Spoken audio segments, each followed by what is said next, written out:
first celebration, which we hosted online. We're happy, we're delighted, we're honored to have back with us Chantal Powell. A few words about her. Chantal Powell is a two-spirit author and multidisciplinary artist of Mi'kmaq, Inuk, and European descent. She is the Joseph Walk VMI Fellow for 2023, a graduate of the Writers' Studio at Simon Fraser University, and a recipient of the Waterloo Arts Fund grant for her debut novel In Progress.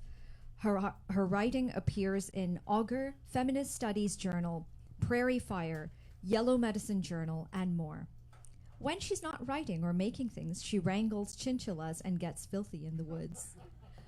Please welcome Chantal Powell.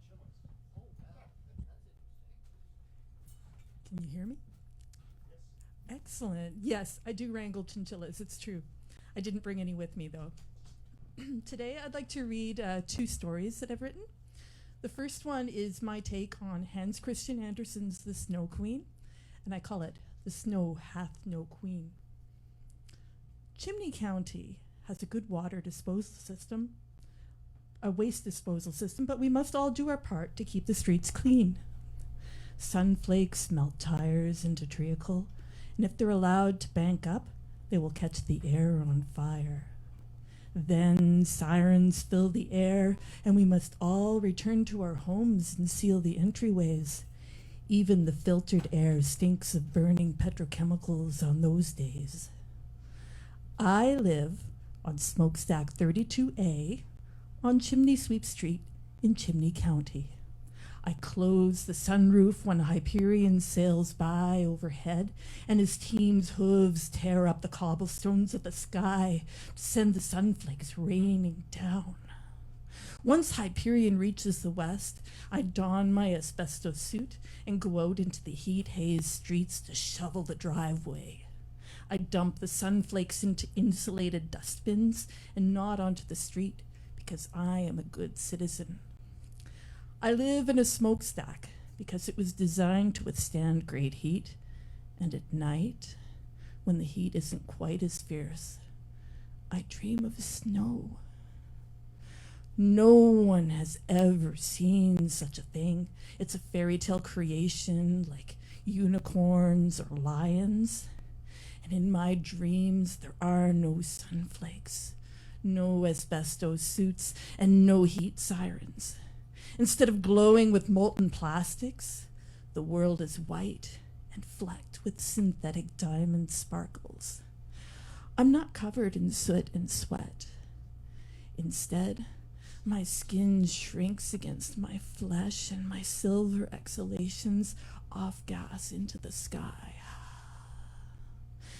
Is this what cold feels like? When I imagine hard enough, little bumps rise up on my skin and reach out to kiss the air. My teeth clack against one another like pistons, and my knees knock in the dance of freezing. In my dreams, I slide out across a solid river, gliding with ease until I fall through a hole in the ice. That's what it's called, ice. And I'm submerged in water hovering around 0 degrees centigrade. I wear my panic sluggishly. My heart slows. My movements slow. And I'm breathing water. Not effectively. Not at all. And when I die, my spirit erupts somewhere far from Hyperion's reach. I never knew all the codfish went to the underworld when the Grand Banks collapsed.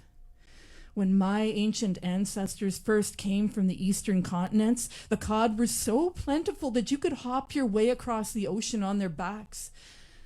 This was back before there was plastic. My ancestors staked claims on land and sea alike. They killed the cod like they killed the great herds of bison and the sun-blocking flocks of passenger pigeons, only they used trawling nets instead of guns. I wonder if I'll see bison and pigeons down here too. I know one thing. One of these chthonic codfish has a map tattooed on its skin. And I don't know how to find this singular fish in the sea of the underworld. In my death dream, My spirit corpse swims with the fishes, wriggling with the currents and swirls through schools of aluminum-colored fish. The shoal coalesces into the shape of a huge maw. It opens, big enough to swallow the world in a single gulp, and I wake from death to escape. When I open my eyes, I'm in my air-filtered sleep tent, clasping a Tommy cod. Its mouth opens and closes with metronome regularity. Its gills flare and recede as it flops in my hands. It's drowning in air. I carry it to the kitchenette and I dispatch it with a knife. And when I peel the skin away, I find my map tattooed on the underside. This map is from a forgotten era. It's like looking at a subway map from antiquity. I see land masses where there should be none. Are those continents? You Are Here is marked in the middle of one of several oceans. It's marked atop Chimney County, right in the middle of the Great Pacific Garbage Patch. The garbage patch looks right, but the other geography makes no sense. The Earth flooded those land masses away years ago when the glaciers melted and the polar ice caps disintegrated. Nowadays, land is made from salvaged plastic, floating in interlocked masses atop a dead and stinking sea. There might not be land like in olden times, but there's more than enough plastic to create a reasonable facsimile. And as I trace my fingers along the contours of the map, I'm transported to a place with neither sunflakes nor snowflakes. A vast field is polka-dotted with all the wrong colors. Instead of sepia, the sky is blue, and the earth is green instead of gray and black. And I see and smell blossoms of red, violet, yellow, and pink. Where are all the microplastics? Where is the smoke? My nose doesn't know what to do with this lack of scent, so I sneeze. And then I hear a drone of sound as little yellow and black creatures land on the blossoms. Bees, I think? These must be bees. I thought they were mythological. I lie down amongst living flowers, and a vine creeps its way toward me, tendriling down into my ears and whispering to me about the Queen of Snow. When flowers whisper, they sound like the cold things of my dreams. They sound like sleet in relentless wind. The frigid wash of white noise lulls me to sleep, and I awaken on the green field now twinkling with hoarfrost, blossoms locked into place beneath a thin filigree of ice. A huge white caribou erupts from the frosty soil right in front of me. She gazes at me with red eyes and lowers her head, then bows down onto her front knees. Her name is Tuktu. I know this, though I don't know why. And I get on her back, and her muscles bunch, then relax as she stands back up. And then we're tearing across the sky like Hyperion, like Santa, like the archaeological site of the International Space Station. And we gallop across the aurora, a green and red drift of light painting the evening in a coat so thick that the stars and the dead satellites can't shine through. The northern lights shift, but Tuktu doesn't lose her footing. She's migrated across the sky all her life.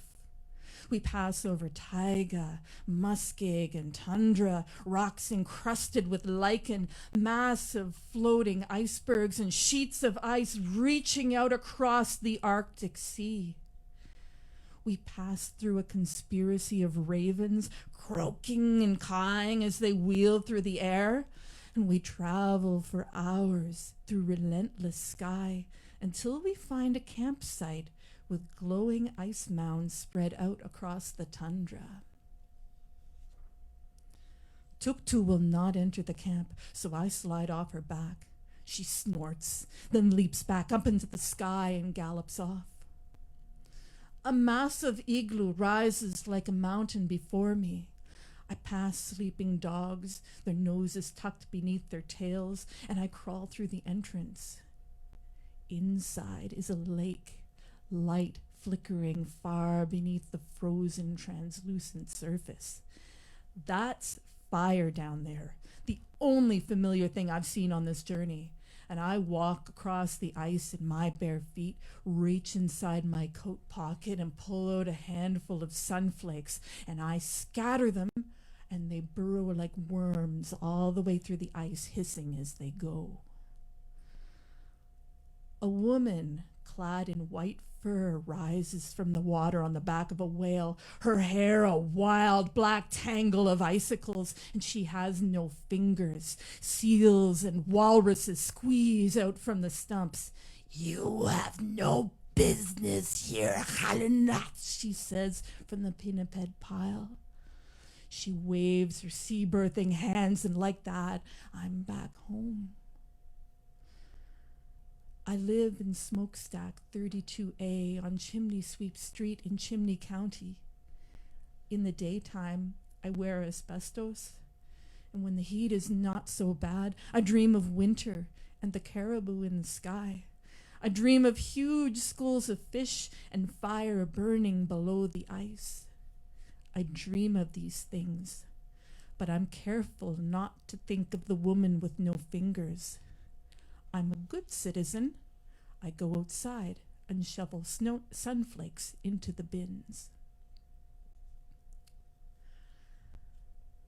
The next story I'd like to read is called The Last Trench.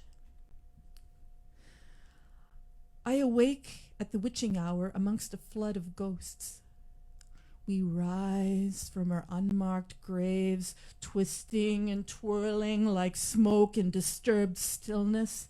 The full moon hides behind a heavy cloud, and as the midnight wind picks up, we dissipate amongst the rattling dead leaves which cling to skeletal trees. Every night, every year on this night, we dance through the air. The dance is short. We have only until this time the next evening. I race the other phantoms, returning to the site of so many deaths, to a place where too many phantasms emerged. I died in the war, but I don't remember which death that was.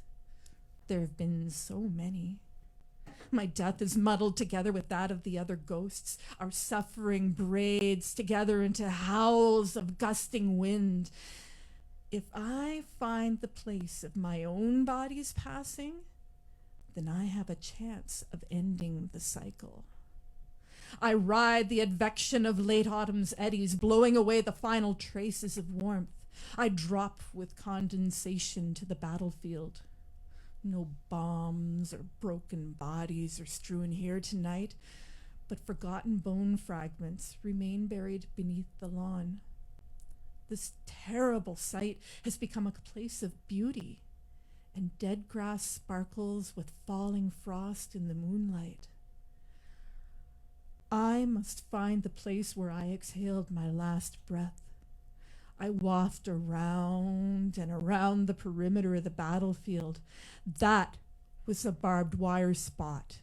That was the last trench before the no man's land and the shattered copse. And then I see the old tree where I was dragged for cover. Yes, that is the old oak where I held in my guts and leaked out my life. This tree is a gnarled ancient. All the others are young and planted in pleasing rows beside paved trails and fallow flower beds. But she stands alone. Her branches spread like rheumatic fingers reaching for the moon. I pour myself into a high knothole. Inside I find seed husks, nutshells, rodent droppings, a cannonball. The other ghosts have moved on, torn away by the shrieking wind. When the first silver glimmers of dawn appear, my restlessness is soothed. I am not alone, Though the other specters are long gone, I am safe within the heart of this grandmother oak. The wind dies and icy leaves hang still. Last night's frost was heavy, and both tree and battlefield are covered with the shining lace of hoarfrost, and I see it without eyes, feel the bite of an early winter as spiky ice crystals burst through ringed heartwood. A bird begins to trill in the branches above. Why did she not fly south? Why did I not fly south? Why did I join the ranks to fight in an unrighteous war? The bird trills again, and then a flurry of wings as she takes flight, and a raven takes her place. Now the raven speaks with a voice like spring melt and tumbling gravel. I see you, dead thing. Why are you here, dead thing? I want forgiveness, a chance to do better. You already have it, says the raven, and she flies away as a white sun rises in a gray sky. November hatches, the dourest month of all. Early morning joggers enter the battlefield. Their breath rises in clouds around them. Feet crunch through frost, leaving melted footprints. I go to leave the tree, to return to my grave, but I find I don't need to. I feel the thoughts of the oak within me, the ache of sap drying up before winter, the cold, sluggish sloughing of glaucous, leathery leaves, the roots communicating with the young trees through mycelium handshakes. The tree speaks with a wooden accent.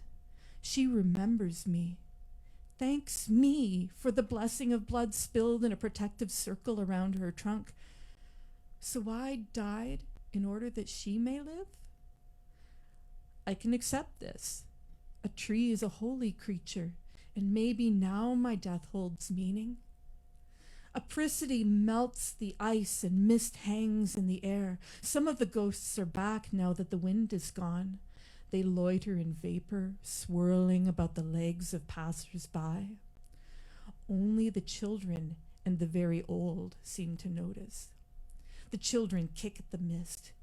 The elders pause, unmoving, leaning on canes and walkers, passed by impatient runners holding strange devices. When am I? How long has it been since I died?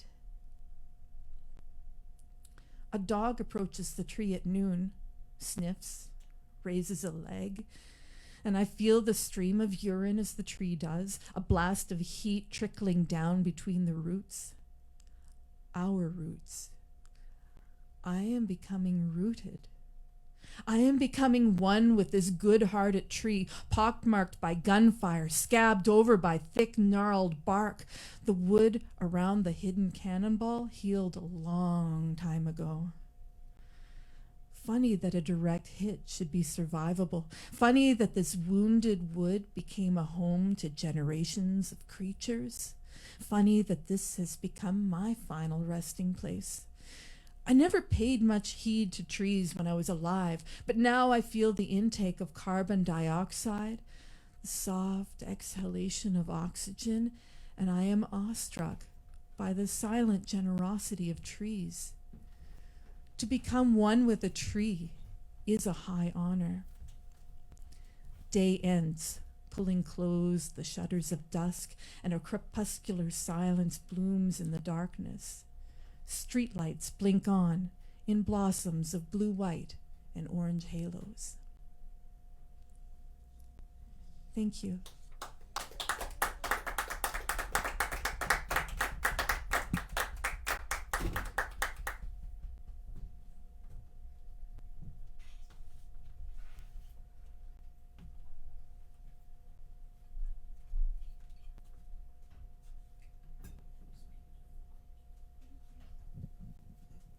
A huge thank you to Chantal Powell. We would like to now welcome our final act